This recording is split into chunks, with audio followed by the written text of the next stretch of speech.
Nasubukan nyo na bang kumain ng ice cream na sobrang sarap? Ito mga idol, panoorin nyo. Tuturuan ko kayo.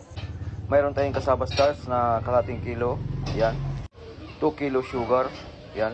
Tapos beer brand na 2 pack na tag 300 grams yung bawat isa. At syempre, mayroon tayong Alaska Condensed na 377 grams. So ang una natin gagawin ay magpakulo tayo ng tubig.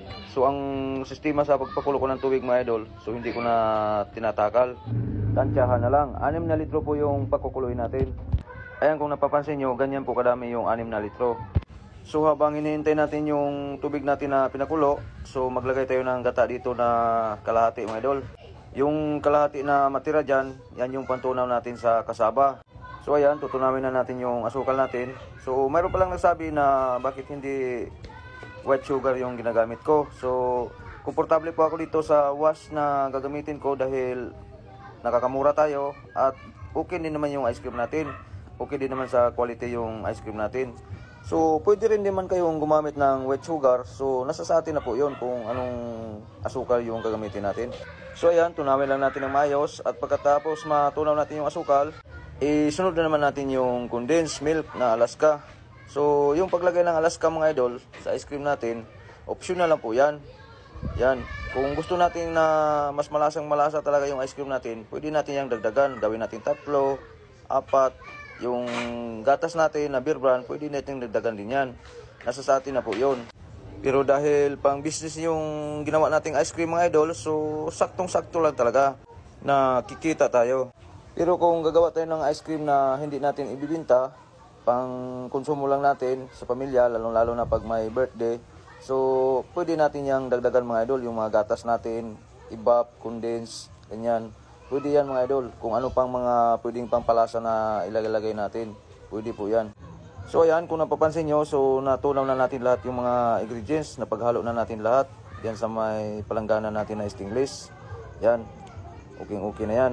Mayroon nga pala akong nabasang comment mga idol sa mga video ko na dapat daw hindi ko daw i-share lahat yung mga kaalaman ko sa paggawa ng ice cream at lalong-lalo na po yung recipe. So hindi po ako ganun mga idol, no. So kaya ko lamang pinapakita sa inyo itong mga idol ng paggawa ko ng ice cream dahil gusto po akong makatulong po sa mga tao pong gustong magnegosyo ng ganito pong ice cream. Dahil napakarami po talaga na mga kababayan natin na gustong-gusto po talagang matuto kung paano gumawa po ng ice cream.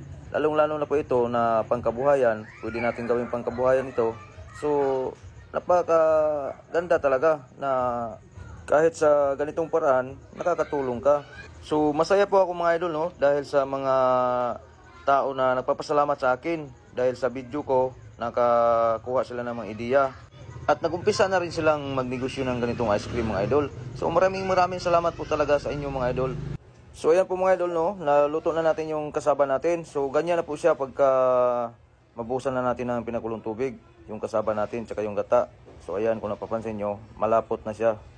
Sobrang lapot na niya. So ang importante dyan mga idol, sakto talaga siya sa lapot, hindi sobrang lapot at hindi rin malabnaw. Kung napapansin nyo yan ang tamang lapot niya mga idol. Hindi tayo mahirapang haluin. Tapos haluin lang natin ulit yung asukal na tinunaw natin kanina. Kung napapansin nyo parang tumitigas siya. So haluin natin ulit para lumambot siya. Tapos yan, kung napapansin nyo lumambot na siya. So ilalagay na natin yan dyan sa tubo natin na may kasaba at gata. Yung niluto natin na kasaba. Yan, ilalagay na natin yan dyan. Ayan yung pinaka-ingredients natin mga idol, no, yung nasa palanggana na stainless. So i-mix na natin siya, ganyan lang pag-mix. So kapag mahalo na natin lahat ng ingredients yan mga idol, kung napapansin nyo may tira pa sa palanggana na stainless. Pag mahalo natin yung lahat sa tubo na yan, saktong-sakto talaga siya na mapuno. Yan, kung napapansin nyo, nilalagay na natin. Ayan mga idol, punong-puno talaga siya, saktong-sakto talaga siya na mapuno. So estimated talaga mga idol, no. Pagkatapos niyan, paghaluin natin lahat mga ingredients, ibabad na natin yan mga idol, no, sa cart natin. Ayan yung cart natin. So alas 7 ng gabi ngayon mga idol. So bukas ng umaga 6:30 papalsay natin yan. So ibabad lang muna natin dito yan. So may nakaready na 2 tubo dyan. So dyan ko ilalagay yung tinimpla natin na ingredients. Ayan, ibuhos lang natin yan dyan. Pag-hati-hatiin lang natin, ipantay natin yung dami para sabay-sabay umalsa yung ice cream natin. So marami palang nagtatanong sa akin kung saan makakabili ng mga gamit pang ice cream. So sa mga interesado po na magpagawa o bibili, so PM nyo lang ako para ma-assist ko kayo kasi mayroon akong alam na paggawaan. So ayan po mga idol, no, takpan lang natin.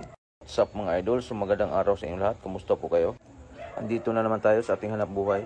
Marami nga palang nagtanong sa akin kung paano mag-scoop na yung ice cream iikot. So ang gamit ko palang scoop mga idol ay pinakamaliit na yan, 26 po yung size niyan. Original po talaga yan. Matagal ko nang ginagamit yan. Magpa 5 years na po yan sa akin mga idol. So hindi pa siya nasisira. So ang kailangan po dito mga idol sa pag-scoop natin sa ice cream natin, kailangan po yung ice cream natin matigas po siya. Kasi pag malambot yung ice cream mo, kahit gaano ka kagaling mag-scoop, so hindi talaga siya iikot mga idol. Kaya yung ice cream natin, kahit gaano kadami, so kunti na po yung kita natin. Ayan, kung napapansin nyo, hindi ko na binibilang yung pag-scoop ko dyan. Tansyahan lang yan kung gaano kadami yung 25 pesos. Marami nga palang nagtanong sa akin kung matagal na ba daw akong nagtitinda ng ice cream. So magti-10 years na po mga idol. So, sa awa ng Diyos nakakaraos din. Nabubuhay ko din yung pamilya ko mga idol sa pag-ice cream. Kaya lahat ng mga proseso sa paggawa ng ice cream, so alam ko na yung mga sekreto dyan. Kaya gusto ko lamang pong i-share sa mga ibang kababayan natin na gusto pong magnegosyo ng ganitong ice cream. Marami na pong nagpapasalamat sa akin dahil sa mga video ko, marunong na din po silang gumawa ng ice cream. Yo, what's up mga idol? So marami nga palang nagtatanong sa akin kung saan daw ako nagtitinda. Dito kasi sa amin, puro po subdivision. Ayan po, kung napapansin nyo, wala pong katao-tao sa labas. So ang pwede po nating mabintahan dito ay yung mga bahay-bahay lang po talaga mga idols. So napakahirap pong magtinda dito kapag wala kang mga suki. Mabuti na lang, marami tayong suki dito. Kasi yung mga customer natin mga idol, kapag makabili sa atin, so talagang babalik-balik sila. Kasi wala naman tayo ibang pwedeng pagbintahan kundi sila lang. Hindi po katulad sa Manila tayo na napakarami pong tao doon mga idol na pwede nating mapagbintahan. Dahil magtambay lang tayo dyan sa gilid, so napakarami pong tao na dumadaan. Ang pagbinta kasi natin sa ice cream mga idol, hindi po pares-parehas yung araw. Minsan kasi may araw na matumal, may araw din na malakas. Kapag malakas naman yung bintahan, alas 4, alas 3 mga idol, ubos na po yung ice cream natin. Pero kapag matumal naman, alas 5 mga idol, alas 6, so hindi pa naubos yung ice cream natin, so may matira talaga siya. So marami nga palang nagtanong sa akin kung anong gagawin sa ice cream kapag hindi maubos. So kapag hindi maubos yung ice cream natin mga idol, so wala pong problema dahil yung ice cream natin hindi po nasisira talaga yan. Ang gagawin lang natin dyan, lalagyan natin ng panibagong yelo at asin. Kapag tumigas na ulit, so pwede na naman natin itinda. Ang ice cream po kasi mga idol, hindi po yan katulad sa mga scramble, yung mga taho, kapag hindi maubos, talagang masisira talaga siya. So ito po yung kagandahan dito sa ice cream na negosyo mga idol dahil wala talagang lugi ito. Basta masipag ka lang magtinda, so kikitang-kikita ka talaga.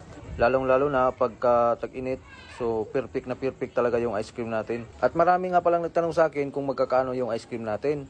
So ang bintahan natin sa ice cream mga idol, 10, 15, 20, 25 po. Kung napapansin nyo yung apa na yan, 25 po yan.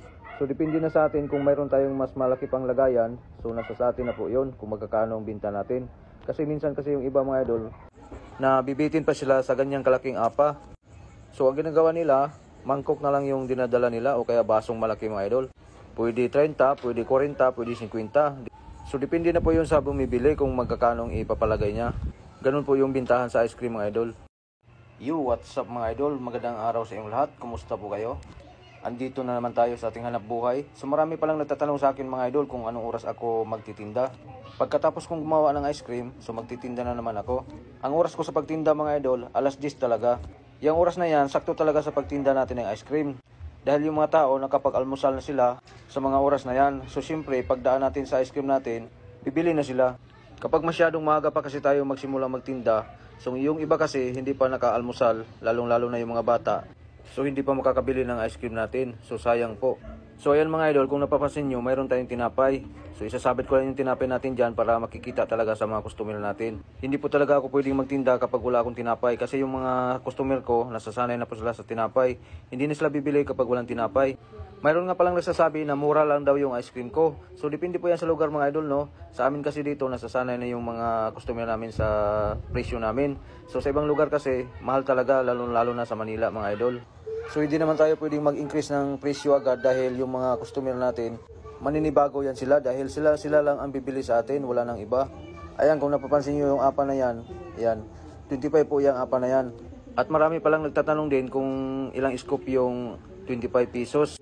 Ang pag-scoop kasi dyan mga idol, hindi yan binabase sa scoop kung ilang scoop. Binabase lang namin yan sa dami ng ice cream, kung gaano po kadami yung 25 pesos. Dahil yung pag-scoop natin, hindi po paras-parehas yung makukuha natin sa scoop natin. Ayan, kung napapansin yung dami na yan, 25 pesos na po yan.